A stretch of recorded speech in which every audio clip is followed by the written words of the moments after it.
কারণ আমরা সত্য সুসমাচার প্রচার করছি। সত্য সুসমাচার বাংলাদেশের মাটিতে এসেছে বিধায় এত সমস্যা, এত বাধা আসলে। বাট আমাদেরকে যেতে হবে। এই জন্য প্রকাশিত বাক্য ২ অধ্যায় ১০ পদে বলেছে, তুমি মরণ পর্যন্ত বিশ্বস্ত থাকো। তাহলে আমি তোমাকে জীবন মুকুট দেব। আমেন। আমরা জীবন মুকুট কিভাবে পেতে পারি, আর সেটাই আমরা আজকে দেখতে চাই। আজকে আমাদের ভালোবাসার পাস্টর চুই যে বিষয়টি তিনি প্রচার করতেন, এই প্রচার থেকেই আজকের এই প্রচারটা আমি করতে চাই। যদিও আসলে আমি জানি না আমাদের ভালোবাসার পাস্টর চুইয়ের হৃদয়ের কি ছিল, তার বার্ডেন, ঈশ্বর তাকে কিভাবে কি অনুপ্রেরণা দিয়ে, কি চেতনা দিয়ে তিনি এই বাক্যগুলো তিনি দিয়েছেন আমি জানি না।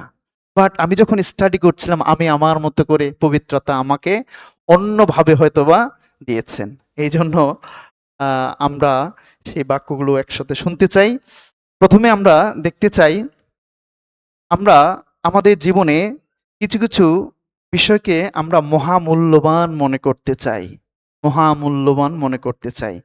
বিশেষ করে আমাদের মণ্ডলীর কিছু বিষয়কে আমরা কিছু কিছু বিষয়কে খুবই খুবই গুরুত্ব দিতে চাই, খুবই মহামূল্যবান মনে করতে চাই। প্রথমটি হচ্ছে আত্মার মূল্যটা বুঝতে চাই, আত্মাকে মূল্যায়ন করতে চাই।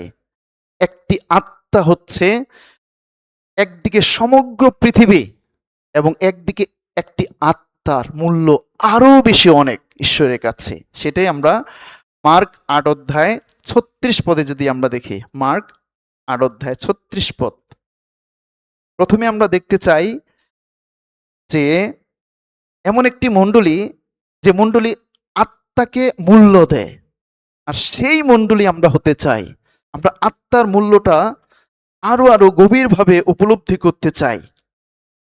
৮ অধ্যায়, মার্ক ৮ অধ্যায় ৩৬ পদ। আসুন আমরা এই পদটি সবাই পড়ি যাদের কাছে বাইবেল আছে। বস্তুত মনুষ্য যদি সমুদয় জগৎ লাভ করিয়া আপন প্রাণ হারায়, প্রাণ খোয়ায়, তবে তাহার কি লাভ হইবে? খুবই গুরুত্বপূর্ণ একটা বিষয়। বস্তুত মনুষ্য যদি সমুদয় জগৎ, এখানে আমরা দেখতে পাচ্ছি পাল্লায় মাপা হচ্ছে সমস্ত পৃথিবী একদিকে এবং আমাদের মানুষ একদিকে। আমরা কি জানি যে এই বিশ্ব ব্রহ্মাণ্ডটা কার জন্য নির্মাণ করা হয়েছে? আমাদের জন্য, তাই না? আমাদের জন্য। এই রুমটা কার জন্য নির্মাণ করা হয়েছে? আমাদের জন্য।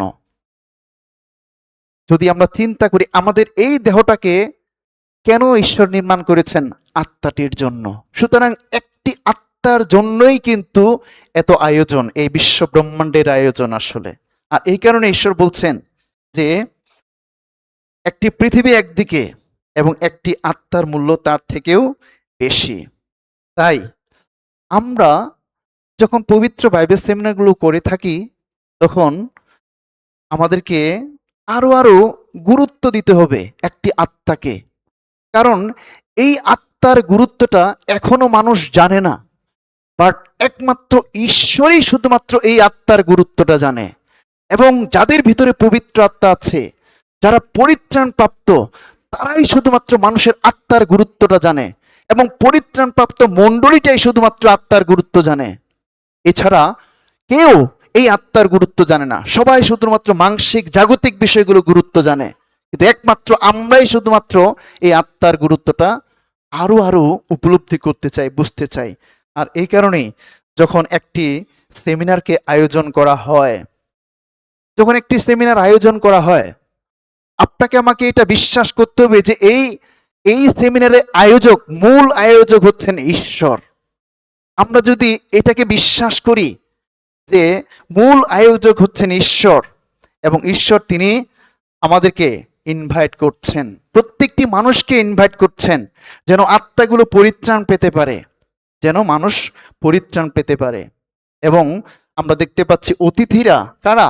অতিথি হচ্ছে আমরা, যারা এখনো পরিত্রাণ পায়নি, যারা এখনো আত্মিকভাবেও অনেক দুর্বল, এখনো যারা আত্মিকভাবে নতুন জন্ম প্রাপ্ত হয়নি, তারাই হচ্ছে সেই অতিথি। এবং ঈশ্বর তিনি আমাদেরকে আহ্বান করছেন। কেন এই বাইবেল সেমিনারের আয়োজন আমরা করি? কেন? কারণ যেন এই বাইবেল সেমিনারে এসে আত্মাগুলো যেন নতুন জন্মপ্রাপ্ত হতে পারে। যোহন 3 অধ্যায় 3 পদে যীশুখ্রিস্ট বলেছেন, সত্য সত্য আমি তোমাকে বলিতেছি, নতুন জন্ম না হলে কেহ ঈশ্বর রাজ্য দেখিতে পায় না। 7 পদে বলা হয়েছে, আমি যে তোমাকে বলিলাম নতুন জন্ম হওয়া আবশ্যক, ইহাতে আশ্চর্য জ্ঞান করিও না। নতুন জন্ম হওয়া আবশ্যক, আমাদেরকে অবশ্যই নতুন জন্ম প্রাপ্ত হতে হবে। আর এই কারণে ঈশ্বর তিনি আহ্বান করছেন, আয়োজন করেছেন। এই জন্য পবিত্র বাইবেল সেমিনার যখন হয়, তখন কখনোই আমরা এটা ভাববো না যে এটা শুধুমাত্র একটা অনুষ্ঠান, কিন্তু আমরা পৃথিবীর সবচেয়ে বড় অনুষ্ঠানটা, পৃথিবীর সবচেয়ে গুরুত্বপূর্ণ অনুষ্ঠানটা ভাবতে চাই যখন পবিত্র বাইবেল সেমিনার হয়। সেই বিয়ে হোক আর জন্মদিনের অনুষ্ঠান হোক, যাই হোক না কেন, সবচেয়ে পৃথিবীর মহামূল্যবান যদি অনুষ্ঠান হয়ে থাকে সেটা হচ্ছে পবিত্র বাইবেল সেমিনার। কারণ এই পবিত্র বাইবেল সেমিনারে এসেই হারানো আত্মাগুলো নতুন জন্ম প্রাপ্ত হওয়ার সুযোগ পায়। আপনি আমি পরিত্রাণ পেয়েছি এই পবিত্র বাইবেল সেমিনারে এসে। সুতরাং এই সেমিনারটিকে আমরা কখনোই সাধারণ বা জাগতিক কোনো বিষয়ে আমরা চিন্তা করব না। কারণ ঈশ্বর তিনি আয়োজক, তিনি নিমন্ত্রণ করেছেন, তিনি অনেক আত্মাকে নিয়ে আসেন। আর সে জায়গায় আমাদেরকে অবশ্যই যখন যখন অতিথিরা আসে, তখন আমরা যেন অবশ্যই, আমাদের একটা নিশ্চয়ই পবিত্র একটা উদ্দেশ্য রয়েছে, এবং প্রত্যেকটি অতিথিকে আমরা যেন মহামূল্যবান মনে করে থাকি, মহামূল্যবান, যেন আমরা বুঝতে পারি যে আত্মার গুরুত্ব অনেক বেশি। আমাদের উচিত এমনভাবে তাদের গ্রহণ করা যেন আমরা পৃথিবীর সবচেয়ে সম্মানিত ব্যক্তিকে গ্রহণ করছি। পবিত্র বাইবেল সেমিনারে যে ব্যক্তিরা, যে অতিথিরা আসে, তাদেরকে এমনভাবে আমাদেরকে সম্মানিত করতে হবে যে পৃথিবীর প্রধানমন্ত্রীর থেকেও, এই বাংলাদেশের প্রধানমন্ত্রীর থেকেও এই অতিথিটা সবচেয়ে গুরুত্বপূর্ণ আমার কাছে। আমরা যদি সেভাবেই একটি আত্মাকে, একজন অতিথিকে সেভাবে মূল্যায়ন করি, তাহলে অবশ্যই অবশ্যই হারানো আত্মাটি পরিত্রাণ পাবে। আর এই কারণেই একটি আত্মার মূল্য অনেক বেশি, এবং এই বিষয়গুলো আমরা জানতে চাই। মানুষ আসবে না, তারা মহামূল্যবান, যারা অতিথিরা আসে না, মহামূল্যবান, এবং তাদেরকে আমরা ঠিক এভাবেই আমরা একটি আত্মাকে মূল্যায়ন করতে চাই। যখন তারা আসবে তখন যেন আমরা এই প্র্যাকটিসটা করতে চাই। সেটা হচ্ছে যখন আসবে তারা অবশ্যই কাউকে কাউকে দাঁড়িয়ে দেওয়া গেটে, এবং অবশ্যই অভিবাদন জানাতে হবে একদম সুন্দর হাসি দিয়ে। যত ভিতরে হাসি আছে, আনন্দ আছে, সেই হাসি মুখে উজ্জ্বল ভাবে আমরা যেন তাদেরকে স্বাগত জানাতে পারি, যেটা আমরা অবশ্যই করছি, কিন্তু আরো বেশি অ্যাপ্লাই করতে চাই, আরো বেশি আমরা প্রয়োগ করতে চাই। শুধু তাই নয়, যখন তাদেরকে আমরা এই কাজগুলো অবশ্যই আমরা করি আসলে, যে উষ্ণ অভ্যর্থনা, উষ্ণ আপ্যায়ন, খোলা হৃদয়ে, যেন তারা বুঝতে পারে যখন আমরা সত্যি সত্যি এই ধরনের খোলা হৃদয় দিয়ে এবং হাসি মুখে তাদেরকে আপ্যায়ন করি, অভিবাদন জানাই, সুস্বাগতম জানাই, তখন আস্তে আস্তে তাদের হৃদয়গুলো বাক্যের জন্য খুলতে শুরু করে, ওপেন হওয়া শুরু করে, আরো তারা ওপেন হয়। এই জন্য আমরা যখন তাদেরকে এভাবে আপ্যায়ন করি, তখন আস্তে আস্তে তাদের হৃদয়গুলো ওপেন হওয়া শুরু করে। শুধু তাই নয়, যখন যখন সেই একটি হয়তোবা সেশন শেষ হলো, তারপরেই অবশ্যই আমরা সেই জিনিসগুলোকে পরিপাটি পরিষ্কার করে আবার রাখতে চাই, আবার সুন্দর করে টেবিলটা আমরা গুছিয়ে রাখতে চাই, পরিপাটি করে রাখতে চাই না। কারণ ওই টেবিলে কিন্তু পবিত্র বাইবেলটা তিনি রাখবেন, তাই না? আবার ওই টেবিলেই আমরা খাবার খাচ্ছি। এখন দেখা গেল যে আবার আরেকটি সেশন শুরু হয়েছে, যদি ওই টেবিলটা অপরিষ্কার থাকে, ওইখানে যদি আমার পবিত্র বাইবেলটা থাকে, আমি মনোযোগ দিতে পারবো না, কারণ ওই যে একটি ময়লা আমার সামনে আছে। এই কারণেই যখনই খাবার শেষ হবে তখনই আমরা যেন সব পরিষ্কার করে প্রস্তুত করতে পারি, যেন তার সামনে নিট অ্যান্ড ক্লিন একটা পরিবেশ থাকে, ইয়েস, বাক্য শোনার জন্য। ঠিক এইভাবেই করেই কিন্তু হৃদয়গুলো আস্তে আস্তে তারা খুলতে শুরু করে। শুধু তাই নয় প্রিয় ভাই বোনেরা, আমরা আমাদের পোশাক আশাক যখন পবিত্র বাইবেল সেমিনার আমরা আয়োজন করি, শুধু পবিত্র বাইবেল সেমিনার নয়, আপনি আমি যখন চার্চে আসি, কেন নয়, এই চার্চ অনুষ্ঠানটাকে বা চার্চে গির্জার দিনটাকে এটি মহামূল্যবান অনুষ্ঠান মনে করতে পারি না কেন আমরা? কেন আমরা এবড়ো থেবড়ো পোশাক পরে চলে আসি? আপনি যখন অফিসে যান, আপনি যখন কোনো বিশেষ অনুষ্ঠানে যান, তখন কিন্তু আপনি টাই টুই সমস্ত কিছু পরে আপনি সুন্দর করে সেজে যান এবং আপনাকে সবাই সম্মান করে, আপনার পরিপাটি বেশভূষা দেখে সবাই আপনাকে সম্মান করে। ঠিক একইভাবে যখন আমাদের পবিত্র বাইবেল সেমিনার হয় কিংবা আমাদের চার্চ সার্ভিসগুলো হয়, তখন আপনি কেন এবড়ো থেবড়ো ভাবে চলে আসেন? আপনি কি মনে করতে পারেন না যে এটি একটি পৃথিবীর বিশিষ্ট অনুষ্ঠান, মহামূল্যবান একটি অনুষ্ঠান? এই জন্য আমরা এটি প্র্যাকটিস করতে চাই।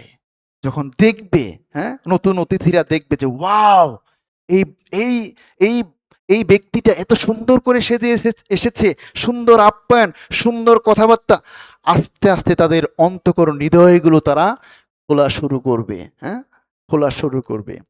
এটি আসলে অবশ্যই আমাদের দরকার। এবং শুধু তাই নয়, আমরা প্রচারের সময় যেন কখনোই, বিশেষ করে আমাদের ঢাকা চার্চে সেই প্রচারের সময় অনেকেই হাঁটাহাঁটি চলাচলি করে না, হাঁটাহাঁটি দৌড়াদৌড়ি, বাচ্চারা, ইভেন আমরাও কিন্তু পাশ দিয়ে হাঁটাহাঁটি করি। এটাও কিন্তু করা ঠিক নয়। কারণ অতিথিরা যদি দেখে যে কেউ হাঁটছে, কেউ খেলছে, তখন তারা মনে করবে যে ও, বাক্যে মনোযোগ না দিলেও হবে, সমস্যা নাই, হ্যাঁ, ও পরিবেশ তাই, তাই না? তো আমরা যেন আহ, যখন বাক্য প্রচারিত হবে, সেটা সানডে সারমন হোক, সেটা ফ্রাইডে সারমন হোক, সেটা পবিত্র বাইবেল সেমিনার হোক, আমরা যেন এই চলাফেরা, ইভেন কোনো শব্দ থাকবে না, আসলে কোনো শব্দ থাকবে না। ইভেন যখন আমরা গ্রামে যারা ফেলোশিপ করছি, আমরা বাক্য শোনার পরিবেশটা আমাদেরকে তৈরি করতে হবে, না? যেখানে আমরা বাক্য শোনাবো ব্রাদার সিস্টারদেরকে, সেই পরিবেশটা আমাকে মেনটেন করতে হবে, যে কোন পরিবেশে বাক্য শুনবে, তাদের চোখ দৃষ্টি যেন এদিকে থাকে, পরিপাটে সুন্দর, না? তখনই কিন্তু আস্তে আস্তে হৃদয়গুলো খোলা শুরু করে। আর বিশেষ করে পবিত্র বাইবেল সেমিনারে যখন ব্রেক টাইম আসে, না, ব্রেক টাইমে এসে অবশ্যই তাদের সেই আন্তরিকতা আমাদের দেখাতে হবে, হ্যাঁ, চা দেই আমরা, টি ব্রেক দেই, স্ন্যাক্স দেই, না, সে সময়ও বলতে হবে, না, যে আপনি কেমন আছেন, এখন কি বুঝতে পারছেন, এই বিষয়গুলো জিজ্ঞাসা করা বারবার, না, ব্রেক টাইমে সুন্দর করে আন্তরিকতার সঙ্গে তাদেরকে জিজ্ঞাসা করা আপনার কেমন লাগছে। যারা নিয়ে এসেছেন, যাদের অতিথি, অবশ্যই তাদেরকে এই সাপোর্টটা আমাদেরকে দিতে হবে, আপনার কেমন লাগছে এখানে, হ্যাঁ? বারবার জিজ্ঞাসা করা, এবং তারা যেন তাদের মনের ভাবটা প্রকাশ করতে পারে। এই জন্য আহ, একজন, একটি আত্মা খুবই গুরুত্বপূর্ণ, খুবই গুরুত্বপূর্ণ। আসলে আমরা যেন ঠিক এভাবেই হারানো আত্মাদেরকে মণ্ডলীতে আমরা যেন ব্রাদার সিস্টারকে এভাবেই সেবা দিতে পারি। শুধু প্রথমটাই নয়, যখন তারা চলে যাবে বিদায়ের মুহূর্তেও তাদেরকে যেন সুন্দর বিদায় দিতে পারি আমরা, সুন্দরভাবে তারা যেন মনে রাখতে পারে যে ওই একটি প্রোগ্রামে গিয়েছিলাম, ওই একটি অনুষ্ঠানে গিয়েছিলাম, বাইবেল সেমিনারে গিয়েছিলাম, অমায়িক অসাধারণ, সেখানে যেভাবে বাক্যের পরিচর্যা, সেভাবে মানুষদের আচার ব্যবহার কথাবার্তা সবকিছুই পরিপাটি, সবকিছুই অমায়িক, এবং মানুষ অটোমেটিক্যালি তারা পরিত্রাণ পেয়ে যাবে, অটোমেটিক্যালি পরিত্রাণ পেয়ে যাবে। এবং অবশ্যই সেভাবে আমাদের তৈরি করতে হবে। এবং যখন কেউ পরিত্রাণ পায়, যখন কেউ পরিত্রাণ পায়, তখন তার জীবনে কিছু কিছু বিষয় ঘটে। যেমন সে একেবারে আত্মিকভাবে সে শিশু, সে কোনো কিছু জানে না, বুঝে না, এই জন্য তাকে যে যে সদ্য পরিত্রাণপ্রাপ্ত তাকে ঠিক একটা শিশুর মতো করে পরিচর্যা দিতে হবে, শিশুর মতো করে তার পাশে বসা, শিশুর মতো করে তার পরিচর্যাগুলো কন্টিনিউ দেওয়া এবং আবার আবার তাকে সুসমাচারের মৌলিক বিষয়গুলো শেখানো, জানানো, সুসমাচারের বিষয়গুলো আবার তাকে জানানো, ভালো করে বোঝানো, আবার তাকে, মানে কখনোই আমরা যেন হাল ছেড়ে না দেই। এই জন্য একটি আত্মার মূল্য এবং একটি সদ্য পরিত্রাণপ্রাপ্ত ব্যক্তি বা পরিবারের গুরুত্বটা আমাদের অনেক বেশি দিতে হবে, অনেক বেশি দিতে হবে। তবেই তবেই আমরা আত্মিকভাবে বৃদ্ধি পাবো, মণ্ডলী ব্রাদার সিস্টাররা, হ্যাঁ, আত্মিকভাবে বৃদ্ধি পাবে এবং হারানো আত্মাদেরকে আমরা জয় করতে পারবো। এবং সদ্য পরিত্রাণ প্রাপ্তদের সঙ্গে বারবার তাদের সঙ্গে বসা, তাদের জীবনের গল্পগুলো শোনা, তাদের জীবনের হিস্ট্রিগুলো শোনা, তারা বলতে উৎসুক, তারা তারা ওপেন হয়েছে, এই জন্য তারা শিশুর মতো করে অনেক কিছু বলবে, তারা সেগুলো শোনা মনোযোগ সহকারে এবং সেভাবে গাইডলাইন করা। দেন আস্তে আস্তে আত্মিকভাবে তারা বৃদ্ধি পাওয়া শুরু করবে, আত্মিকভাবে তারা বৃদ্ধি পাওয়া শুরু করবে। আর এই কারণেই আমাদের আমরা একটি পদ দেখতে চাই, লুক 15 অধ্যায় 8-9 পদ, লুক 15 অধ্যায় 8-9 পদ।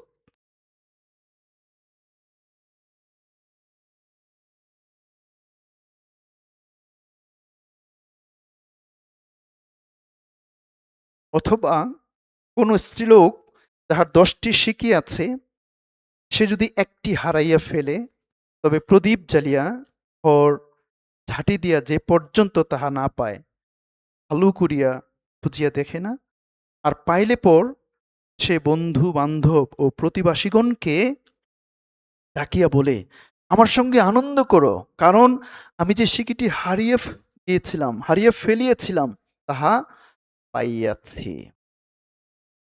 এটি এমন একটি বিষয় যে আপনি বিয়ে বাড়িতে গেলেন 10টি সিকি নিয়ে, পরিপূর্ণ 10টি সিকি আপনি আপনি উপহার হিসেবে দেবেন, কিন্তু তার মধ্যে একটি হারিয়ে গেল, একটি হারিয়ে গেল। ঠিক মণ্ডলীতেও তাই, আসলে মণ্ডলীতেও তাই, যখন কেউ হারিয়ে যায় এটি আসলে অত্যন্ত কষ্টের বিষয় হয়ে যায়, হারিয়ে যখন যায়। এই জন্য বারবার সেই সিকিটিকে সে খোঁজার চেষ্টা করে, কারণ সেই 10টি তার প্রিপারেশন ছিল, 10টি সেই বিবাহ বাড়িতে সে উপহার হিসেবে দেবে, কিন্তু একটি হারিয়ে গিয়েছে, অপরিপূর্ণতা আছে, পরিপূর্ণ না। এই জন্য সে কিন্তু প্রদীপ দিয়ে খুঁজে কোথায় পাওয়া যায়।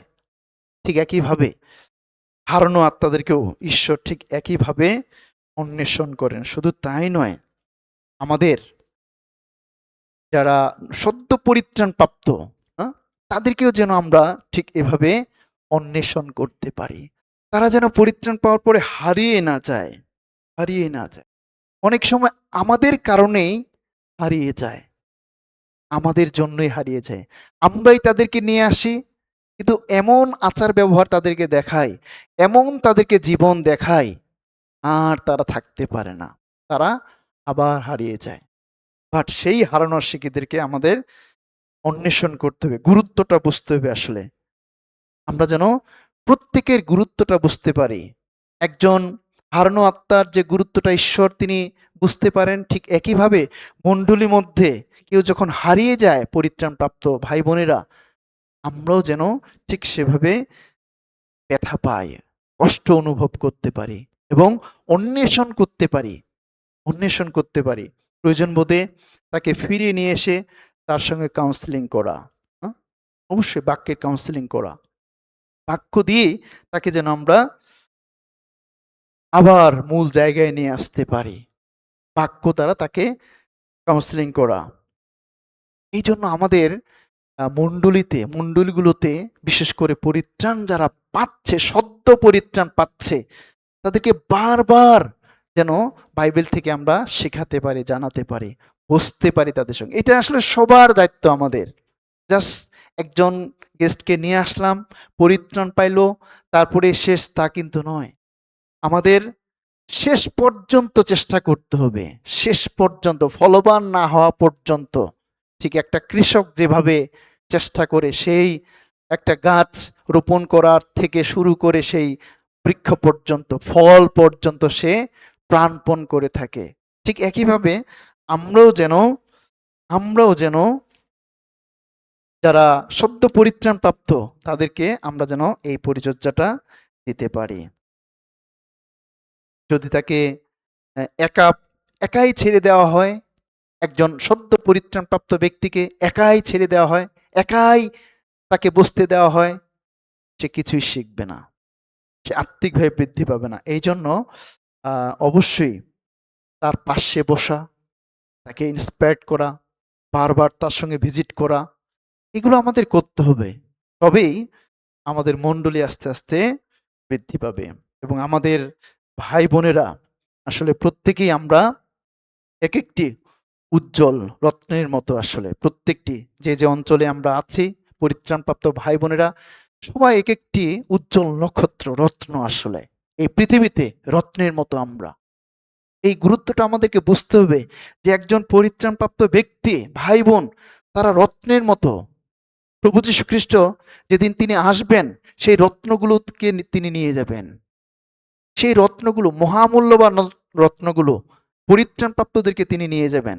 আর খড়কুটো যা কিছু আছে অপরিত্রাণপ্রাপ্ত সবাই পড়ে রবে। এই জন্য আমাদের যে যে জায়গায় পরিত্রাণপ্রাপ্ত ভাই বোনেরা আছে, সবাই রত্নের মতো জল জল করে জ্বলছে। যা শুধুমাত্র পরিচর্যা দেওয়া, যা শুধুমাত্র তাকে এনকারেজ করা। এই জন্য আসুন আমরা একটি আত্মার মূল্য যেভাবে মূল্যায়ন করতে চাই, একইভাবে হারানো, যারা হারানো বেশ, অর্থাৎ হারানো বেশ বলতে পরিত্রাণ পেয়েছে কিন্তু পরিত্রাণ পেয়েছে কিন্তু চার্চে আসছে না, ভালোভাবে জীবনযাপন করছে না, আমরা তাদের জন্য বেশি বেশি চিন্তা করতে চাই। শুধু তাই নয়, এই জন্য প্রথম বিষয়টি হচ্ছে আমাদের চার্চগুলোতে আমরা আত্মার মূল্যটা বুঝতে চাই এবং প্রত্যেকটি পরিত্রাণপ্রাপ্ত ভাই বোনদের মূল্যটা বুঝতে চাই। তাদেরকে আমরা রত্নের মতো, পার্লের মতো তুলনা করতে চাই। তারা এক একটি রত্নের মতো, আসলে মহামূল্যবান রত্ন। আসলে ঠিক সেভাবেই আমরা যত্ন করতে চাই। আপনার ঘরে যদি স্বর্ণ থাকে, স্বর্ণটি কখনোই আপনি যেখানে সেখানে ফেলে রাখবেন না। আপনি অবশ্যই এমন একটি জায়গায় রাখবেন যেখানে মরিচা ধরবে না, কেউ পাবে না, এমন একটি সুন্দর জায়গায় রাখবেন। ঠিক আমাদের পরিত্রাণপ্রাপ্ত ভাই বোনেরাও, তাদের ঠিক সেভাবে রত্নের মতো করে আমরা যেন যত্ন নিতে পারি। খুবই গুরুত্বপূর্ণ বিষয় আমাদের মণ্ডলীগুলোর জন্য। এবং আরেকটি হচ্ছে, আমরা যারা মণ্ডলীকে মূল্য দেই, অবশ্যই মণ্ডলীর মধ্যে যেন ইউনিটি থাকে, খুবই গুরুত্বপূর্ণ। আমাদের ভালোবাসার পাস্টর চই, তিনি বারবার এই কথা বলেন, আমাদের বিশেষ করে 6 জনকে বলেন, তোমরা যেন এক থাকো, এক, ইউনিটি, ইউনিটি খুবই গুরুত্বপূর্ণ। আমাদের পরিত্রাণপ্রাপ্ত ভাই বোনেরা যেন আমরা এক থাকতে পারি। Bandarban church, Dhaka church, Savar church, কখনোই যেন আমরা পৃথক পৃথক মনে না করি। ইয়েস, আমরা পৃথক, আমরা পৃথক, আমরা অমুক না, আমরা সবাই এক। ইউনিটি দরকার আমাদের। এই ইউনিটিটাকে মূল্য দেওয়া খুবই গুরুত্বপূর্ণ। এফেসীয় 4 অধ্যায় 3 পদে বলা হয়েছে, যেন একতাই আমাদের বল। এফেসীয় 4 অধ্যায় 3 পদ। এফেসীয় 4 অধ্যায় 3 পদ।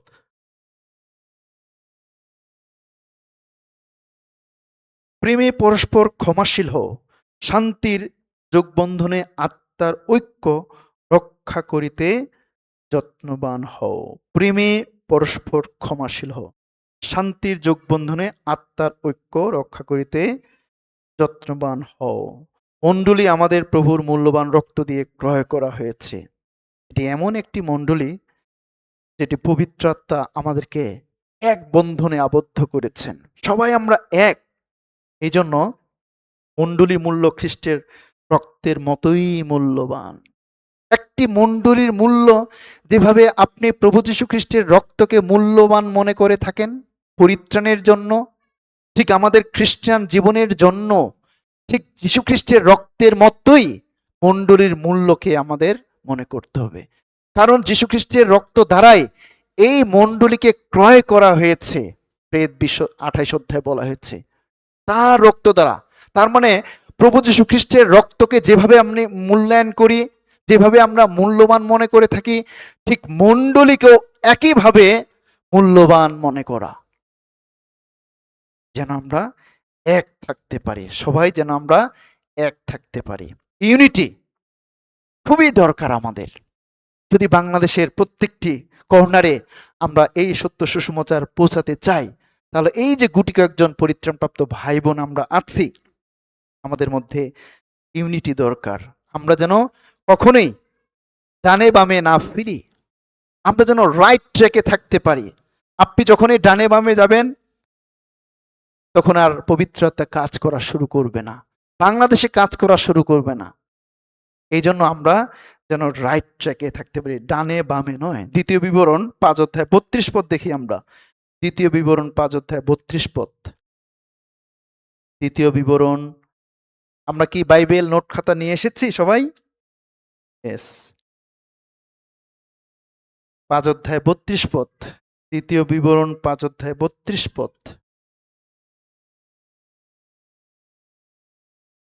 অতএব তোমাদের ঈশ্বর সদাপ্রভু তোমাদিগকে যেমন আজ্ঞা করিলেন তাহা যত্নপূর্বক পালন করিবে, তাহার দক্ষিণে কি বামে ফিরিবে না। দক্ষিণে কি বামে ফিরবে না। আমাদের খ্রিস্টিয়ান লাইফটা হচ্ছে ব্যালেন্সড লাইফ। আপনি এদিক সেদিক ইচ্ছা করে চলতে পারবেন না, পবিত্রতা কাজ করবে না। আমাদেরকে অবশ্যই সোজা পথে চলতে হবে। আমরা যেন দক্ষিণে বামে না ফিরি। ঈশ্বরের বাক্য যদি বলে যে না এদিক যেও না, আমরা ওইদিকে যাব না। ঈশ্বরের বাক্য যদি বলে যে বামে যেও না, বামে যাব না। আমরা যেন দক্ষিণে বামে না ফিরি। দ্বিতীয় বিবরণ 17 অধ্যায় এখানে বলা হয়েছে, 17 অধ্যায় 20 পদ। আমরা যেন বাক্য অনুসারে চলতে পারি, আমরা যেন সোজা পথে, সঠিক পথে চলতে পারি। দ্বিতীয় বিবরণ 17 অধ্যায় 20 পদ। আসুন আমরা সবাই পড়তে চাই, আসুন সবাই পড়ি। যেন আপন ভ্রাতাদের উপরে তাহার চিত্ত উদ্ধত না হয় এবং সে আজ্ঞার দক্ষিণে কি বামে না ফিরে। এই রূপে যেন ইসরায়েলের মধ্যে তাহার ও তাহার সন্তানদের রাজত্ব দীর্ঘকাল স্থায়ী হয়। দীর্ঘকাল স্থায়ী কখন? যখন আমরা ডানে বামে ফিরব না, যখন আমরা মূল ট্র্যাকে থাকবো, সোজা পথে চলবো, বাক্য অনুসারে চলবো। তাই বলে এই নয় যে আপনি শুধুমাত্র দাঁড়িয়ে থাকবেন, আপনাকে স্ট্রেট পথে যেতে হবে। বাক্য যা বলে আমরা যেন ডানে বামে না ফিরি। যিশাইও 30 অধ্যায় এখানেও বলা হয়েছে, যিশাইও 30 অধ্যায় 21 পদ। 30 অধ্যায় 21 পদ।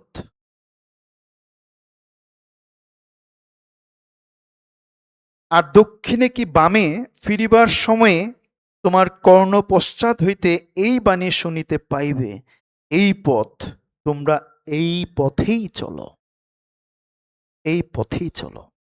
মণ্ডলী পবিত্রতা যেভাবে আপনাকে গাইডলাইন করবে, ঠিক সেই পথেই চলা, সেই পথেই যাওয়া, তখন আমরা এক থাকতে পারবো। আপনার পথ যদি ভিন্ন ভিন্ন হয়ে থাকে, মূল ট্র্যাকের বাইরে যদি চলে যান, তাহলে আমরা কাজ করতে পারবো না, ঈশ্বরের কাজ করতে পারবো না, পবিত্রতা কাজ করতে পারবো না। এই জন্য আমরা যেন একদিকে বেশি একদিকে কম না ঝুঁকি, এবং কোনো বিষয়ে যেন সমঝোতা না করি। মিথ্যার সঙ্গে সমঝোতা, পাপের সঙ্গে সমঝোতা, জগতের সঙ্গে সমঝোতা, আমরা কারোর সঙ্গে সমঝোতা করতে চাই না। বাট আমরা বাক্য যা বলে সেই স্টেটে, সেই সোজা পথে আমরা চলতে চাই। দেন ঈশ্বর কাজ করবেন। আমরা যেন কখনোই আঁকাবাঁকা পথে ডানে বামে না ফিরি, আমরা যেন ঈশ্বরের পথেই থাকতে পারি। সবচেয়ে দ্রুত যে জিনিসটা মণ্ডলীকে ধ্বংস করে দেয় সেটা হচ্ছে বিভেদ, দ্বন্দ্ব। বিভেদ, দ্বন্দ্ব, এটিকে মণ্ডলীকে চুরমার করে দেয়, ভেঙ্গে দেয়। বিভেদ, দ্বন্দ্ব, দ্বন্দ্ব, হ্যাঁ, বিভেদ, ডিভাইডেশন, হ্যাঁ, ডিভাইডেড করা মণ্ডলীকে ধ্বংস করে দেয়। আমরা যেন কখনোই ডানে বামে না ফিরি, হ্যাঁ, বিভেদকে এড়ানো, বিবাদ থামান, দ্বন্দ্ব থামান, হ্যাঁ, এবং সেই ডিভাইডেশন থামাইতে হবে আমাদের, হ্যাঁ। আমরা যেন খুবই সতর্ক থাকতে পারি। করিন্থীয় মণ্ডলী সম্পর্কে আমরা জানি, করিন্থীয় মণ্ডলী আমাদের একটা উদাহরণ। অনেক ধরনের সমস্যা, বিশেষ করে বিভেদ, দলভেদ তাদের মধ্যে ছিল। তাই বলে এই নয় যে করিন্থীয় মণ্ডলী মণ্ডলী না, অবশ্যই মণ্ডলী, অবশ্যই মণ্ডলী, কিন্তু তাদের মধ্যে দলভেদ, বিভেদ ছিল। গুরুতর একটা সমস্যা এই বিভেদ।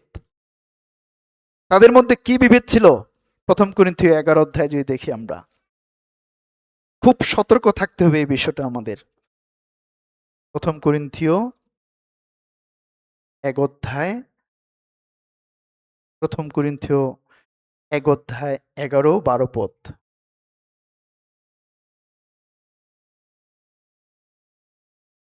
কেননা হে আমার ভাতৃগণ, আমি ক্লোইয়ের পরিজনের দ্বারা তোমাদের বিশেষ সংবাদ পাইয়াছি যে তোমাদের মধ্যে বিবাদ আছে। আমি এই কথা বলিতেছি যে তোমরা প্রতিজন বলিয়া থাকো, আমি পৌলের, আমি আপল্লোর, আর আমি কৈফার, আর আমি খ্রিস্টের। খ্রিস্ট কি বিভক্ত হইয়াছেন? পৌল কি তোমাদের নিমিত্ত ক্রুশে হত হইয়াছে? অথবা পৌলের নামে কি তোমার তোমার বাপ্তাজিত হইয়াছে? এটা হচ্ছে বিভেদ, হ্যাঁ? যখন আমরা এই ধরনের বিষয় আমাদের মনের মধ্যে, কেউ জানবে না কিন্তু, in your heart, in your mind, যে আমি ওই প্রচারককে, ওই ইভাঞ্জেলিস্ট, ওই পালককে, ওই ব্রাদার সিস্টারকে অনেক অনেক বেশি ভালোবাসি, তার কথা, তার বাক্য, হ্যাঁ, এটা একেবারেই রং, বিভেদ সৃষ্টি করে। আমি মাঝে মাঝে চিন্তা করি, ইন ফিউচারে আমাদের ভবিষ্যতে আমাদের লাইফ ওয়ার্ড মিশনে ট্রান্সফার হয়, ঠিক আছে, বেশি দিন থাকতে পারে না। একজন প্রচারক, একজন ইভাঞ্জেলিস্ট পাস্টরকে চেঞ্জ করা হয় অমুক অমুক জায়গায়। বাট আমাদেরকে সচেতন থাকতে হবে। ধরে নিন যে সাভারে একজন ইভাঞ্জেলিস্ট আছে, ধরে নিন যে বান্দরবনে একজন ইভাঞ্জেলিস্ট আছে, আপনাকে আমাকে প্রস্তুত থাকতে হবে। অন্য কেউ যদি এসে থাকে, অথবা ঢাকা চার্চে একজন আছে, যে কেউ আসুক না কেন, উই হ্যাভ টু এক্সপেক্ট, আমাদেরকে গ্রহণ করতে হবে। কারণ ঈশ্বরের মণ্ডলী। এই জন্য আমরা যেন কাউকে বেশি, হ্যাঁ, কাউকে বেশি ফেভার না করি। ইয়েস, ওই পাস্টরকে, ওই ইভাঞ্জেলিস্ট, ওই ব্রাদারকে, হ্যাঁ, ভালো লাগে। বিভেদ, বিভেদ বড় একটি সমস্যা ছিল করিন্থীয় মণ্ডলী, করিন্থীয় মণ্ডলী, হ্যাঁ? আমরা যেন কখনোই এটা না করি। কখনো কখনো ইভাঞ্জেলিস্ট পাস্টরদের পরিবর্তন হবে, চেঞ্জিং হবে, এখানে যাবে, এখানে যাবে, 2 বছর, 5 বছর, 8 বছর, 10 বছর চেঞ্জ, হ্যাঁ, হবে। এবং ঠিক সেই সময়গুলোতে কখনো কখনো এমন কিছু আমরা, যখন আমরা মিলিত হই, তার সম্পর্কে আমরা বলা শুরু করি, ওই পাস্টর ইভাঞ্জেলিস্ট অন্য জায়গায় চলে যাচ্ছে, তার সম্পর্কে এমন উদ্ধৃতি দিয়ে থাকি যেটা অন্য ব্রাদার সিস্টাররা অনেক কষ্ট পায়, অনেক কষ্ট পায়। এই ধরনের উদ্ধৃতি আমরা দিতে চাই না। ঈশ্বরের পরিকল্পনা আমাদেরকে মেনে নিতে হবে। যদি বান্দরবন চার্চের ইভাঞ্জেলিস্ট ঢাকা চার্চে আসে, উই হ্যাভ টু অ্যাকসেপ্ট। যদি কেউ অন্য আরেকজন সে বান্দরবনে যায়, সাভারে চায়, আমাদেরকে মেনে নিতে হবে এটা। কারণ ঈশ্বরের মণ্ডলী, এটা কারো মণ্ডলী না, এটা কারো মণ্ডলী না, এটা আমাদের মণ্ডলী না। মণ্ডলীর মস্তক হচ্ছে যীশু খ্রিস্ট। তিনি যেখানে পাঠান, মাথা যেভাবে ডিরেকশন করে, এই হাতটা এদিকে যাচ্ছে, কার নির্দেশনায়? মাথা। মুখটা বলছে, কার নির্দেশনায়? মাথা। এই জন্য আমরা যেন কোনো পক্ষ না নেই অন্তরে। আমি বলছি বাহ্যিকভাবে আপনি ঠিক আছে, hi hello, in your heart, in your mind আসলে কাউকে যেন এভাবে নেই। ইভেন কেউ যদি বলে থাকে, এখানে বলা হয়েছে আমি খ্রিস্টের, যদি এটাতেও দলভেদ হয় এটাতেও বলার দরকার নাই, আমি খ্রিস্টের পক্ষে, এটাতেও যদি দলভেদ হয়ে থাকে, এখানে বলা হয়েছে কেউ কেউ বলছে খ্রিস্টের, আমি খ্রিস্টের 11-12 পদে বলছে আর আমি খ্রিস্টের, এটাতেও যদি দলভেদ থাকে এটাও বলার দরকার নাই। এই জন্য আমাদের মধ্যে ইউনিটটা খুব দরকার না, আমরা যেন মণ্ডলীটাকে বিভেদ না থাকে, এককেন্দ্রিক হতে পারি, কোনো পক্ষ না থাকে আমাদের মধ্যে। হ্যাঁ, কাউকে যেন আপনার হৃদয়ে প্রভুর আসনে কাউকে যেন না বসান, ইভাঞ্জেলিস্ট পাস্টর কাউকে না, নো বডি, অনলি যিশু থাকবেন, অনলি খ্রিস্ট থাকবেন, অনলি খ্রিস্ট। আসলে আপনার মস্তিষ্কে, আপনার মনে, আপনার হৃদয়ে শুধুমাত্র খ্রিস্ট থাকবেন, যেই আসুক না কেন। এটা ছিল, এই জন্য মণ্ডলীকে আমাদেরকে কোনো প্রোটেক্ট করতে হবে আসলে। অবশ্যই আমরা যেন কোনো পক্ষ না নেই, মণ্ডলীকে প্রোটেক্ট করা। বিল্ডিং দেখানো হচ্ছে, আসলে বিল্ডিং না, আমাদের ইউনিটি আমরা যেন রক্ষা করতে পারি, মণ্ডলীকে যেন রক্ষা করতে পারি, ইউনিটি যেন কোনোভাবেই নষ্ট না হয়, কোনোভাবেই যেন নষ্ট না হয়, এটা আমাদেরকে গুরুত্ব সহকারে ভাবতে হবে। এই জন্য আমাদের প্রার্থনা করা দরকার, প্রভু আমাদের মণ্ডলীতে পরিত্রাণপ্রাপ্ত ভাই বোনদের মধ্যে আরো একতা দান করো, প্রভু দয়া করো।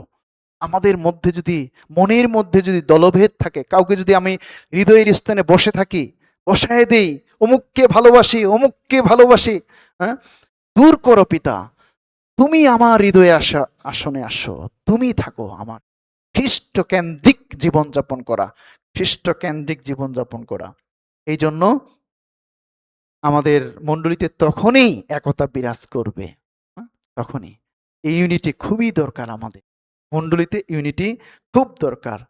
এবং আরেকটি বিষয় হচ্ছে আমরা যেন মণ্ডলীকে ঠিক এভাবেই রাখতে পারি, এবং নেতিবাচক যে বিষয়গুলো আমাদের মণ্ডলীতে, নেতিবাচক বিষয়, গুজবের বিষয়গুলো আমরা যেন খুব সতর্ক থাকতে পারি।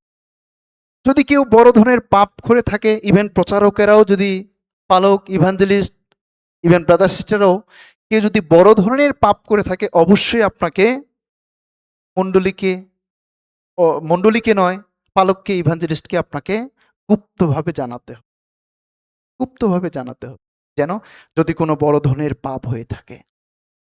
কিন্তু যদি কোনো অভ্যাসগত বিষয় থাকে, উচ্চারণগত বিষয় থাকে, নেচারগত বিষয় থাকে, বা অন্য কোনো বিষয় থাকে, এগুলো নিয়ে কানাকোনা নয়, কানা ঘোষা নয়, সমালোচনা নয় আসলে, বরং দুর্বলতায় সাহায্য করুন, তার জন্য প্রার্থনা করুন।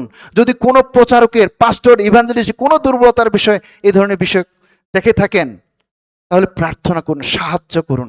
কিন্তু কখনোই ওই বিষয়গুলো নিয়ে কারো কানে দেওয়া, হ্যাঁ, এবং কানাঘোষা করা, সমালোচনা করা, এটা ঠিক নয়, বরং সাহায্য করি। আমরা যেন একে অপরের ভার, দুর্বলতার ভার বহন করতে পারি। এটা আসলে বৈজ্ঞানিকভাবেই, মনোবৈজ্ঞানিকভাবেই এটা আসলে খুবই স্বাভাবিক নেচার আমাদের, যে আমাদের মধ্যে নেতিবাচক প্রভাবগুলো অনেক বেশি।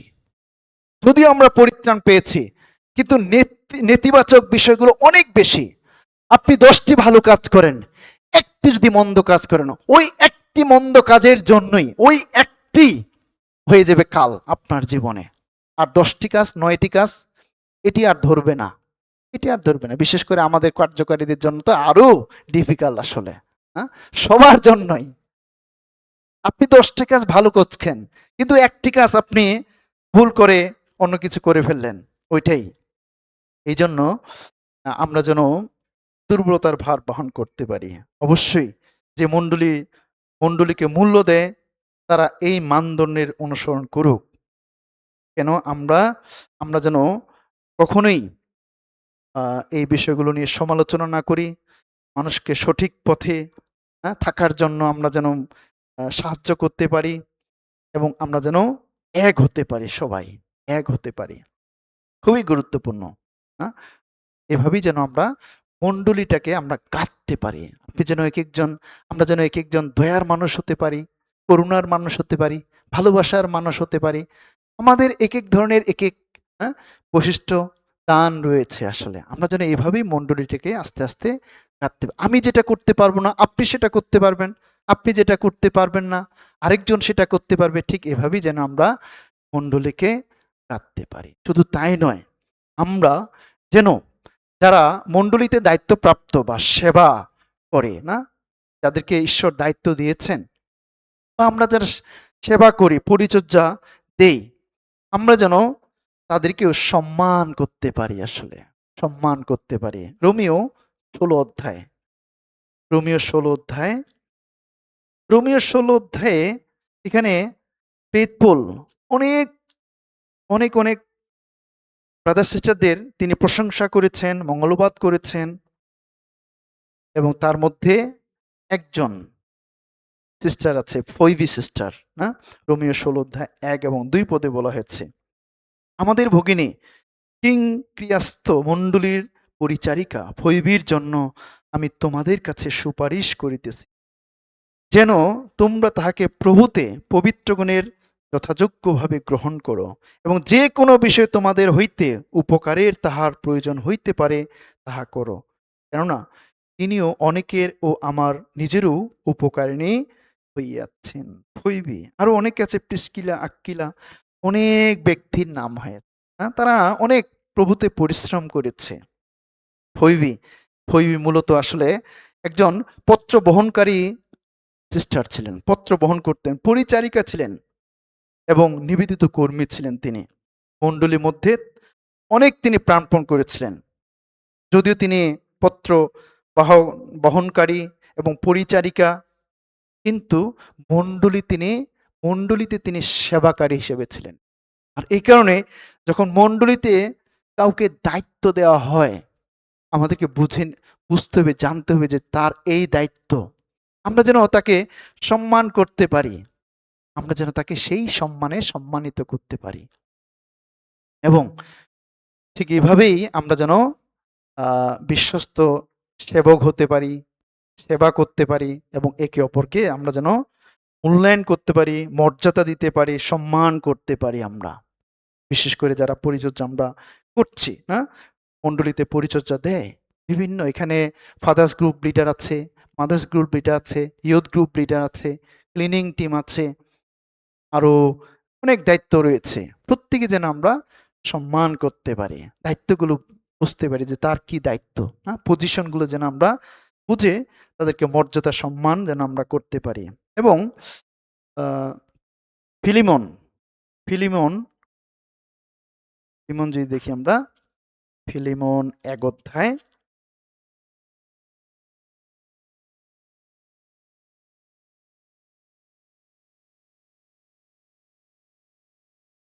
ফিলিমন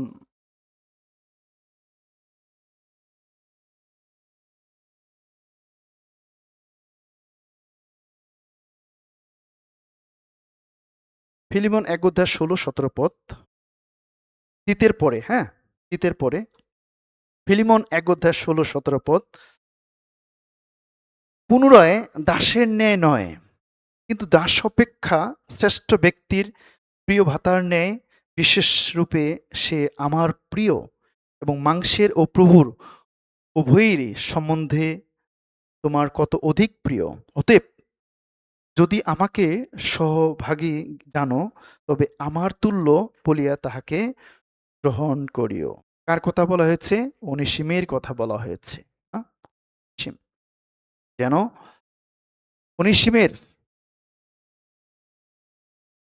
অনিসিমের মতো, অনিসিম ছিল ফিলিমনে একজন পালিয়ে যাওয়া দাস। যখন পৌলের সঙ্গে সেই জেলে দেখা হলো, সেখানেই জেলেই এই অনিসিম পরিত্রাণ পেল, এবং তারপরেই সেই পৌলের সঙ্গে দেখা এবং পরিত্রাণ পায়। মুক্ত হওয়ার পরে পৌল তাকে আবার ফিলিমনের কাছে পাঠিয়ে দেয়। অনিসিমকে বলা হলো যে, ফিলিমন তুমি যেভাবে আমাকে শ্রদ্ধা সম্মান করো, ঠিক একই শ্রদ্ধা সম্মান এই অনিসিমকে করবা। অনিসিমকে, কারণ সে পরিত্রাণ পেয়েছে, মূল্যবান ভাই বোন। হ্যাঁ, তো এই জন্য আমাদের ভাই বোনেরা প্রত্যেকেই মহামূল্যবান, প্রত্যেকেই মহামূল্যবান। আমরা যদি পোলকে সম্মান করতে পারি, তাহলে এই যে আমাদের ব্রাদার সিস্টাররা ঠিক একই সম্মানে সম্মানিত করতে হবে। পিতরকে যদি যে সম্মানটা করি, ঠিক পিতরের মতো করে আমাদেরকে সম্মান করতে হবে। শুধু পিতরের সম্মান পিতরের জায়গায় নয়, ঠিক পিতরের মতোই করেই যেন আমরা সম্মান করতে পারি। যদি অব্রাহামকে সম্মান করতে পারি, অব্রাহামের মতো ঠিক ব্রাদার সিস্টারকেও যেন আমরা সম্মান করতে পারি, মর্যাদা দিতে পারি। কারণ আমরা সেম, বিশ্বাসে সেম। তারাও স্বর্গে যাচ্ছে, আমরাও স্বর্গে যাচ্ছি, রিওয়ার্ড বেশি হতে পারে, কিন্তু এক জায়গায় যাচ্ছি আমরা। হ্যাঁ, সম্মানটা যেন আমাদের সেম থাকে। ঠিক এই জন্য পৌল তিনি ফিলিমনকে বলেছিলেন, আমাকে যে সম্মান করো ঠিক একই সম্মানে সম্মানিত করে থাকে। যদিও সে অপরাধী ছিল, ক্ষমা পাবার অযোগ্য ছিল, কিন্তু তুমি তাকে ক্ষমা করে দাও, ক্ষমা করে দাও। আমরাও যেন ফিলিমনের মতো করে, আমরা প্রত্যেকে অনিসীম ছিলাম, প্রত্যেকেই আমরা ক্ষমা পেয়েছি, কিন্তু আমরাও যেন ঠিক ফিলিমনের মতো করে ভালোবাসতে পারি, অনিসীমদেরকে ভালোবাসতে পারি, এবং সত্যি যেন আমরা ভালোবেসে ক্ষমা করতে পারি, এবং একসাথে যেন কাজ করতে পারি, আমরা একসঙ্গে যেন আমরা কাজ করতে পারি। প্রথম তিমথিও যদি দেখি আমরা, প্রথম তিমথিও 5 অধ্যায়, প্রথম তিমথিও 5 অধ্যায়, প্রথম তিমথিও 5 অধ্যায়, প্রথম তিমথিও 5 অধ্যায় 17-19, 17 থেকে 19, 17 থেকে 19। আসুন আমরা একসাথে পড়ি। প্রথম তিমথিও 5 অধ্যায় 17 থেকে 19। যে প্রাচীনেরা উত্তম রূপে শাসন করেন, বিশেষত যাহারা বাক্যে ও শিক্ষাদানে পরিশ্রম করেন, তাহারা দ্বিগুণ সমাদরের যোগ্য গণিত হোক। কারণ শাস্ত্রে বলে, শস্যমর্দনকারী বলদের মুখে ডালতি বাঁধিও না, আর কার্যকারী আপন বেতনের যোগ্য। দুই দুই তিনজন সাক্ষী ব্যতিরেকে কোনো প্রাচীনের বিরুদ্ধে অভিযোগ গ্রহণ করিও না। এখানে বলা হয়েছে এই প্রাচীন বলতে যারা আসলে বাক্য প্রচার করছে তাদেরকে বলা হচ্ছে। তারা যেন কি, ব্রাদার সিস্টারকে যেভাবে সম্মান করা হয়, যারা যারা বাক্য প্রচার করা হয় তাদেরকে বলছে ডবল সম্মান করো, আরো ডবল। হ্যাঁ, যেভাবে ব্রাদার সিস্টারকে আমরা সম্মান করি যে লেভেলে, বাট যারা পরিচর্যাকারী তাদেরকে ডবল বলা হচ্ছে, আরো ডবল সম্মানিত সম্মানিত করা হোক, তাদেরকে যেন আমরা সম্মান করতে পারি। এবং এখানে 5 অধ্যায় 19 পদে বলা হয়েছে, দুই তিনজন সাক্ষী ব্যক্তিকে কোনো প্রাচীনের বিরুদ্ধে অভিযোগ গ্রহণ করিও না। ইভেন পাস্টর, ইভাঞ্জেলিস্ট, ব্রাদার, পরিচর্যাকারী, ফুল টাইম ওয়ার্কার্স, আমাদের মধ্যে অপরাধ থাকতে পারে, পাপ থাকতে পারে, কিন্তু কখনোই খালি খালি নয়, সাক্ষ্য প্রমাণ সহকারে আপনাকে নিয়ে আসতে হবে।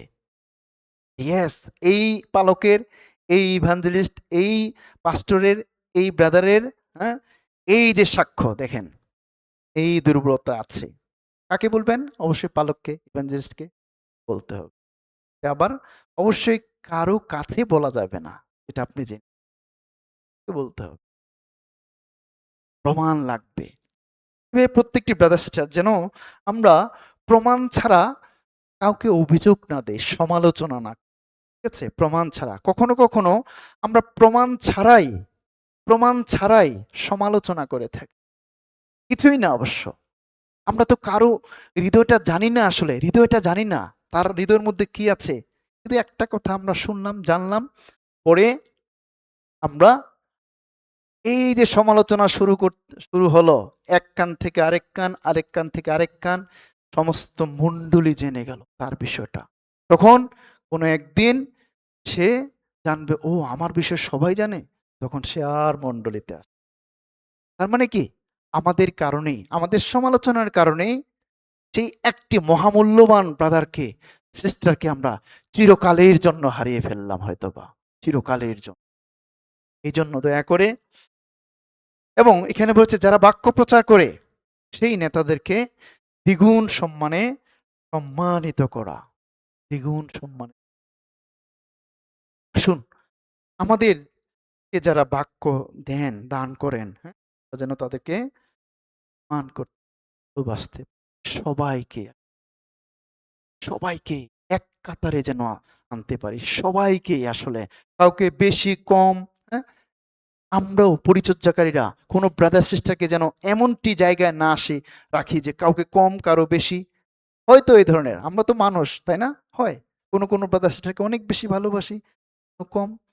আবার ব্রাদার সিস্টারদের মধ্যেও কোনো কোনো কার্যকারীকে অনেক বেশি ভালোবাসি, কোনো কোনো নাই।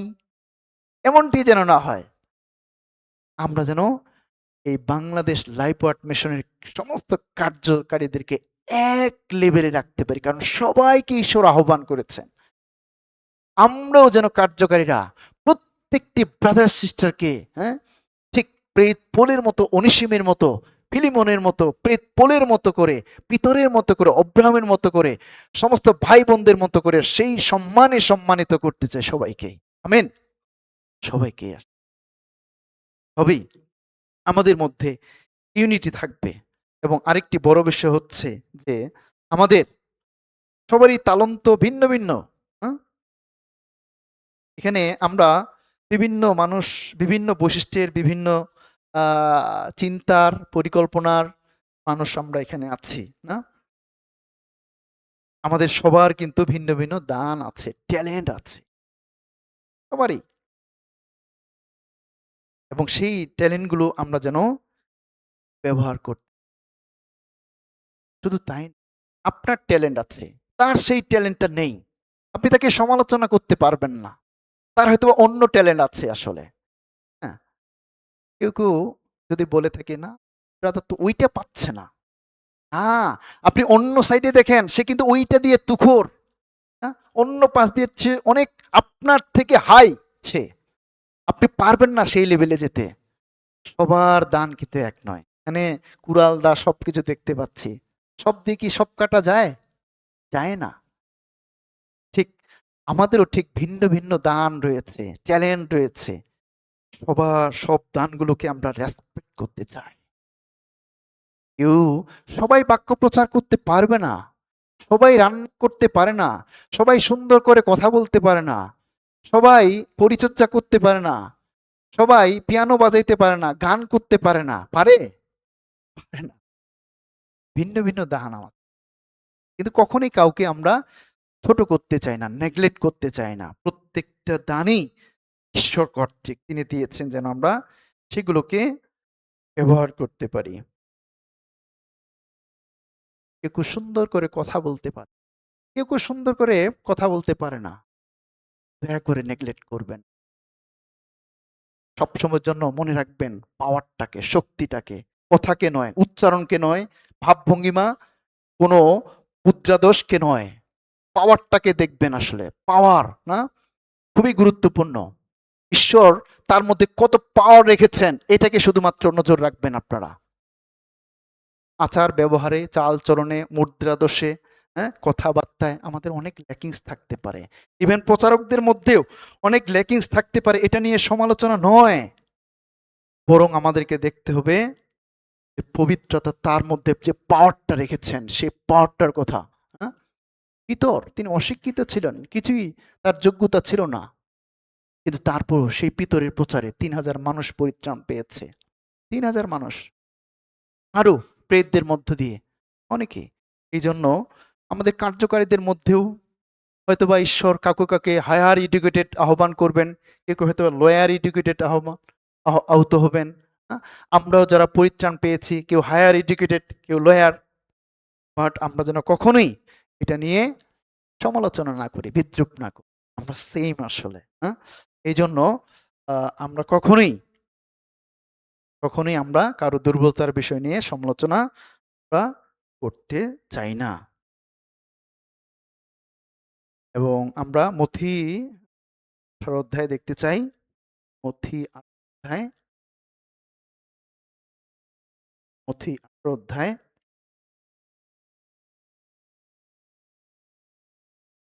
মথি অধ্যায় 15 থেকে 17। মথি 18 অধ্যায় 15 থেকে 15 পেয়ে থাকলে সাথে পড়ি। আর যদি তোমার ভ্রাতা তোমার নিকটে কোনো অপরাধ করে, তবে যাও, যখন যখন কেবল তোমাতে ও তাহাতে থাকো, তখন সেই দোষ তাহাকে বুঝাইয়া দাও। যদি সে তোমার কথা শুনে, তুমি আপন ভ্রাতাকে লাভ করে। কিন্তু যদি সে না শুনে, আর তবে আর দুই একজন ব্যক্তিকে সঙ্গে লইয়া যাও, যেন 2 কিংবা 3 জন সাক্ষীর মুখে সমস্ত কথা নিষ্পন্ন হয়। আর যদি সে তাহাদের কথা অমান্য করে, মণ্ডলীকে বলো। আর যদি মণ্ডলীর কথাও অমান্য করে, সে তোমার নিকটে পরজাতীয় লোকেরও করগ্রাহী তুল্য হোক। পরজাতির লোকের ও করগ্রাহীর তুল্য হোক। আমরা কেউ যখন ভুল করে থাকি, অবশ্যই আমরা যেন এটি মণ্ডলীকে জ্ঞাত করতে পারি প্রথমে। তার যে দুর্বলতা থাকুক না কেন, প্রথমে অবশ্যই এই দুর্বলতা বিষয়গুলো কারো কাছে বলার দরকার নাই। সরাসরি আপনি পালক এবং ইভাঞ্জেলিস্ট বা কার্যকারীদেরকে আপনি বলবেন। কাউকে বলার দরকার নাই। কোনো দুর্বলতার বিষয়ে কারো যদি আমরা দেখতে পাই, কাউকে বলার দরকার নাই। কেউ আপনার সমাধান দিতে পারবে না। শুধুমাত্র কানাঘুষা করবে, কানাকানি করবে, সমালোচনা করবে সেই ব্রাদার সিস্টাররা। যদি দুর্বল ব্রাদার সিস্টার হয়, আরো বেশি সমালোচনা করবে, সমালোচনার ঝড় তুলবে সেই বিষয়টা। কিন্তু যখনই একজন পালকের কাছে চলে যায়, ইভাঞ্জেলিস্টের কাছে চলে যায়, কার্যকারী ব্রাদারের কাছে চলে যায়, সেটা সেখান থেকেই নিষ্পন্ন হয়ে যায়। সেই বিশ্বাসটা আমাদেরকে রাখতে হবে এবং এভাবেই যেন আমরা আমাদের সমস্যাগুলো সমাধান করতে পারি। কাউকে যেন আমাদের বিষয়গুলো, দুর্বলতার বিষয়গুলো না জানিয়ে, যদি না জানাতে পারেন, তবে আপনি পার্সোনালি তাকে সাহায্য করেন, ব্যক্তিগতভাবে তাকে সাহায্য করেন, ব্যক্তিগতভাবে তার জন্য প্রার্থনা করেন আপনি, যে প্রভু এই ব্রাদার এই সিস্টারটা এই ধরনের সমস্যায় আছে, বাবা তোমার কাছে নিবেদন করছি, দয়া করো বাবা, দয়া করো সেই সমস্ত অপরাধ থেকে, সেই সমস্ত দুর্বলতা থেকে তুমি উঠে আসতে, পৃথক থাকতে সাহায্য করো। তবে কখনোই কারো কাছে এই দুর্বলতার বিষয়গুলো আমরা যেন না বলি, সমালোচনা যেন না করি। তখনই এই একতা, সেই একতা। আরেকটি গুরুত্বপূর্ণ বিষয় আমরা দেখতে চাই, এমন একটি মণ্ডলী, আমাদের মণ্ডলী এমন একটি মণ্ডলী হবে, আমাদের মণ্ডলীগুলো এমন মণ্ডলী হবে যে মণ্ডলীগুলোকে বাক্যকে মূল্যায়ন করতে পারবে, বাক্যকে বেশি বেশি মূল্য দিতে পারবে। বাক্য খুবই গুরুত্বপূর্ণ বিষয়, বাক্যকে মূল্যায়ন করা। কারণ আমাদের মণ্ডলীটা বাক্যের উপরে গাঁথা হয়েছে, বাক্যের উপরে আমাদের ভিত্তিপ্রস্তর হচ্ছে বাক্য, ফাউন্ডেশন। অতি 7 অধ্যায় বলা হয়েছে, 24, 25, 26 পদে বলা হয়েছে বাক্যের উপরে আমাদের ফাউন্ডেশন, সালভেশনটা বাক্যের উপরে আমাদের হয়েছে। এই জন্য আমরা যেন বাক্যটাকে মূল্য দিতে পারি। এবং বাক্যকে মূল্যায়ন করার দুটো বৈশিষ্ট্য হচ্ছে, অবশ্যই তারা যারা বাক্য প্রচার করে তাদের মূল্য দেয়, পুরো মণ্ডলী সেই একই বাক্যের মাধ্যমে হয়। বাক্যকে মূল্য দেওয়া হচ্ছে প্রথমত, যারা বাক্য দেয় তাদেরকে প্রথমে মূল্য দিতে হবে, আমাদের তাদেরকে প্রথমে মূল্য দিতে হবে। এবং যেন সেই বাক্যের মাধ্যমে আমরা যেন সবাই এক হতে পারি, সবাই এক হতে পারি। বাংলাদেশে বা বাংলা কালচারে একটি প্রবাদ বা যে কোনো একটা বাক্য আছে, প্রবাদ হতেও পারে বা না হতে পারে। এখানে হচ্ছে গুরুর ছায়াও মারাবে না, গুরুর ছায়াও মারাবে না। প্রবাদ হতে পারে অথবা প্রবাদ ছাড়া হতে। এটার মানে হচ্ছে মানে এমনভাবে সম্মানিত করি প্রচারকদের, তাদের ছায়াটাও আমার পায়ের তলে যেন না পড়ে। আমার ছায়াটাও এখানে এই জন্য বলছে গুরুর ছায়াও মারাবে না। গুরুর ছায়াও এমন সম্মানিত করা যারা প্রচার করে থাকে। মনে রাখতে হবে প্রচারকেরাও দুর্বল, কিন্তু ব্যক্তিকে সম্মান নয়। আপনি আমি পজিশনকে সম্মান করছি। এই পালক, এই সত্য ব্যক্তিকে সম্মান করার দরকার নাই, কিন্তু পজিশনকে। এখানে যদি ব্রাদার সুমন আসে, I have to respect him as a পাস্টর। অবশ্যই অবে টু হিম, আমাকে করতে হবে তাকে। এই পজিশনে যদি আসে, পজিশনকে সম্মান করা, কোনো ব্যক্তিকে সম্মান নয় আসলে। হ্যাঁ, ব্যক্তিকে কখনোই নয়, পজিশনকে। সে পজিশন আছে। হ্যাঁ, এই জন্য গুরুর ছায়াও মারাবে না। তার মানে এমন ভাবে সম্মান করা যেন ছায়াটার উপরেও আমাদের যারা প্রচার করেন, আমাদের কাছে যারা বাক্য প্রচার করেন, তার ছায়ার উপরেও যেন আমার পাটা না পড়ে। হ্যাঁ, এমন ভাবে সম্মানিত করা, তবেই এই বাক্যকে মূল্যায়ন করা হবে। এবং আমরা জানি যে এখন জাগতিক যে স্কুল কলেজগুলোতে আগের যে শিক্ষকদের সম্মান এবং এখনকার শিক্ষকদের সম্মান সেম। হ্যাঁ, বরং শিক্ষকদেরকে ধরে মারা হচ্ছে, প্রধান শিক্ষকদের ধরে মারা হচ্ছে, অপমান করা হচ্ছে, চাকরি থেকে তাকে বিতাড়িত করা হচ্ছে, প্রত্যাখ্যান করা হচ্ছে। হ্যাঁ, এই হচ্ছে বর্তমান শিক্ষকদের অবস্থা। তাই শিক্ষার মেরুদণ্ড কোথায়? শিক্ষার মেরুদণ্ড নাই, জাতির মেরুদণ্ড নাই আসলে। মেরুদণ্ড ছাড়াই এই জাতি চলছে। কতদিন আর চলবে মেরুদণ্ড ছাড়া? যেখানে শিক্ষকদের কোনো মূল্যায়ন নাই, যেখানে শিক্ষকদের মূল্যায়ন করা হয় না, সেখানে তার শিক্ষার মূল্য কি থাকবে আসলে? কোনো মূল্যই থাকবে না। তো এই জন্য এখন সেই শুধুমাত্র স্কুলে, হ্যাঁ, স্কুলে আমরা বাচ্চাদেরকে পড়াই, আমরা যেহেতু বেতন দেই, এটা একটা আমাদের গর্ব থাকে। আপনি পড়াবেন, আমি বেতন দিচ্ছি না, এত হাজার টাকা, আপনি পড়াবেন। কিন্তু যে সম্মানটা করা আসলে, সেই সম্মান আর নাই। ঠিক আছে, এটা হচ্ছে জাগতিক। বাট আমরা যেন কখনোই প্রচারকদের সেই মনোভাবটা আমাদের না থাকে আসলে। সেই জাগতিক মনোভাব যেন মণ্ডলীতে না প্রভাব পড়ে, মণ্ডলীতে যেন প্রভাব না। তারা শিক্ষা দিচ্ছে, শিক্ষকদের অবহেলা করছি, দুর্নাম করছি, অব অবমূল্যায়ন করছি, বাট মণ্ডলীতে সেটা যেন হয়। এই জন্য অবশ্যই আমরা যেন যারা বাক্য প্রচার করে, তাদেরকে যেন আমরা অবশ্যই মূল্যায়ন করতে পারি। কারণ তারা ঈশ্বর বাক্যের উপরেই এগুলিকে দাঁড় করিয়েছে।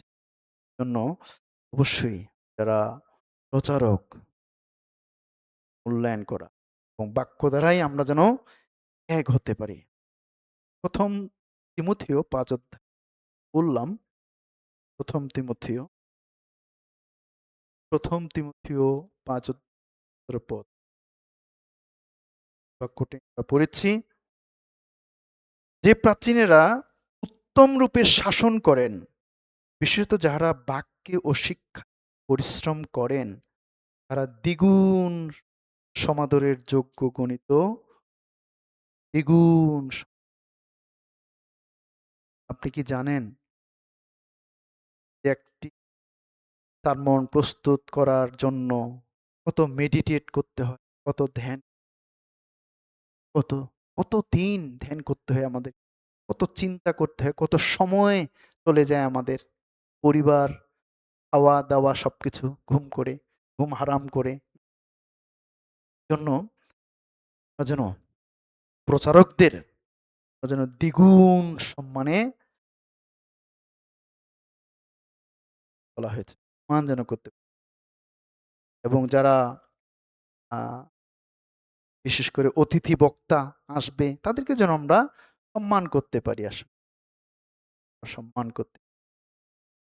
কারণ কেন আমরা তাদেরকে সম্মান করব? কারণ তারা আত্মার চিকিৎসক, আত্মিকভাবে প্রচার করে যে কোনো বিষয়ে তারা উত্তম উত্তম বাক্য থেকে সলিউশন দেয়। আত্মিক জীবনের তারা তারা সমাধান দেয়। তারা খুঁটিনাটি বিষয়গুলো দেখে তারা বাক্য দেয় আমাদেরকে আত্মিকভাবে সবল করবার জন্য। ধরুন একজন, আপনি ডাক্তারের কাছে গেলেন, যদিও আপনি ১,০০০ টাকা ভিজিট দিচ্ছেন, তারপরে কিন্তু তার সামনে আপনি পাটা তুলে বলতে পারেন না, এই ট্রিটমেন্ট করেন, তাই না? যদিও আমরা টাকা দিচ্ছি, তারপর কিন্তু এটা আমরা বলতে পারি না। তারপরও নম্র সুরে আমরা বলি, হ্যাঁ, আমার এই সন্তানকে বা আমাকে রক্ষা করুন। প্লিজ ডাক্তার বাবু আমাকে নত হই। কেন? আমি জানি যে আমার সুস্থতা কার উপরে? ওই ডাক্তারের উপরে। ঠিক একইভাবে আমাদের প্রচারক ভাইদেরকে, হ্যাঁ, আমাদেরকে আমরা যেন ঠিক সেভাবেই সম্মান, তখনই আমাদের মধ্যে বাক্য কাজ করবে। বাক্য কাজ করবে। বাক্যের মধ্যে আমরা এক থাকতে পারবো সবাই। আমরা যেন এভাবেই মানে পারি। আমরা সেই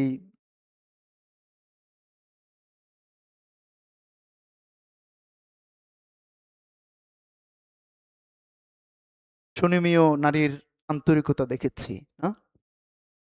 তিনিও ঠিক এলির জন্য একটা ছোট্ট ঘর প্রস্তুত করেছিলেন। শ্রদ্ধা সম্মান, না? তিনি ঠিক এভাবেই এলিওকে তিনি আপ্যায়ন করেছিলেন। শ্রদ্ধা সম্মান তিনি, এবং ঈশ্বর তাকে অনেক আশীর্বাদ করেছিলেন, দয়া করেছেন। আমরাও যেন ঠিক সেভাবে মূল্যায়ন করতে পারি, সম্মান করতে পারি। সবাই সবাইকে এবং একই বাক্যের মাধ্যমে আমরা যেন এক হতে পারি। সবাই যেন একই বাক্যের মাধ্যমে এক হওয়া।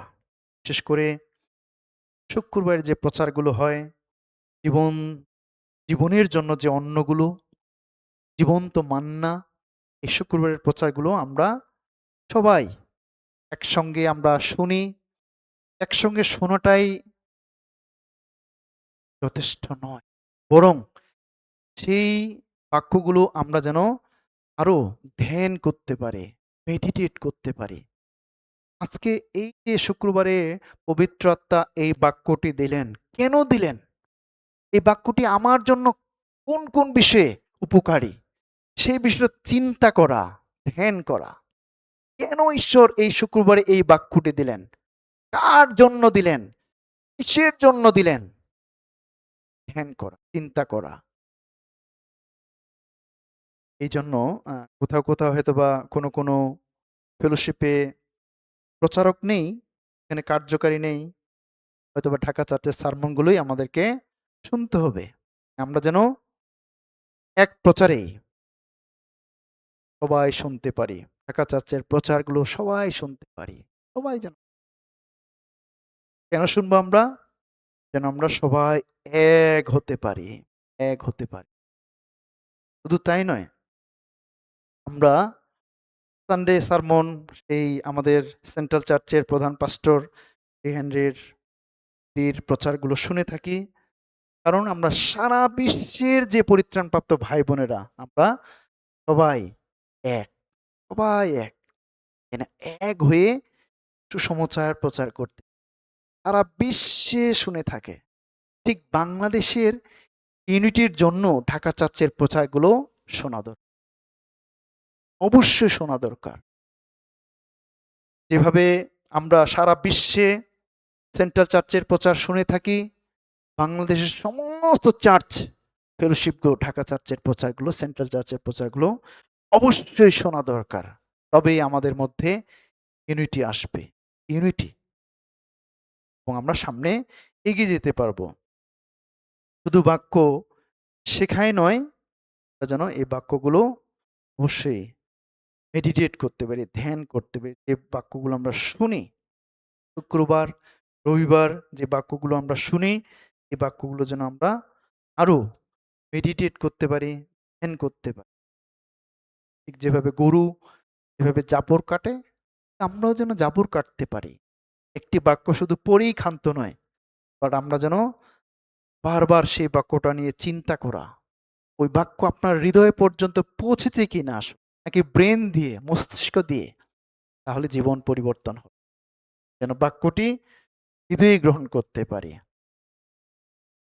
ঈশ্বর এটিই চান, যেন আমরা এক হতে পারি। আমেন। তাহলে আজকে আমরা কয়েকটি বিষয় শুনলাম। মণ্ডলী অবশ্যই আত্মার বিষয়ে বেশি, হ্যাঁ, আত্মাকে মূল্যায়ন করবে। যারা নতুন তাদেরকে সেবা আমরা দেব, এবং একতা আমাদের দরকার রয়েছে, আমরা যেন এক থাকতে পারি। এবং সেই সঙ্গে যারা মণ্ডলীতে কার্যকারী তাদেরকে যেন আমরা সম্মান মূল্যায়ন করতে পারি, এবং সঙ্গে আমরা যেন বাক্যকে মূল্যায়ন করতে পারি, কার্যকারীদেরকে সম্মান করতে পারি, সবাই সবাইকে সম্মান করতে পারি। আমেন।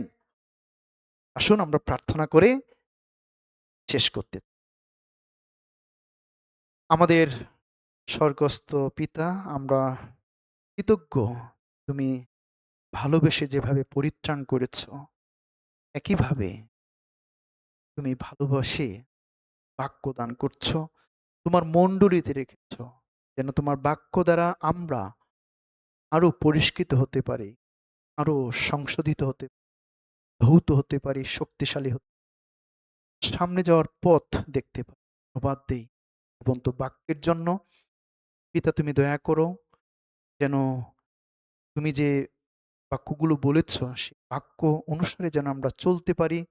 এটা যেন দক্ষিণে কি বামে না, আমরা যেন সোজা পথে চলতে পারি। তুমি যা বলো পথেই যেন, তুমি আমাদের প্রত্যেকে দয়া করো, আমাদের মধ্যে আরো একতা দান করো, আরো হারানো আত্মাদের প্রতি, প্রত্যেকটি আত্মার প্রতি প্রভু সেই যেন বার্ডেন ভালোবাসা তুমি দান করো, আমরা যেন প্রত্যেকে ভালোবাসতে পারি। তুমি দয়া, সর্বোপরি বাক্যকে যেন আমরা ভালোবাসতে, মূল্যায়ন করতে পারি। আশীর্বাদ, গৌরব, ধন্যবাদ, এই প্রার্থনা আমাদের ত্রাণ করতে মুক্তিদাতা প্রভু যিশু।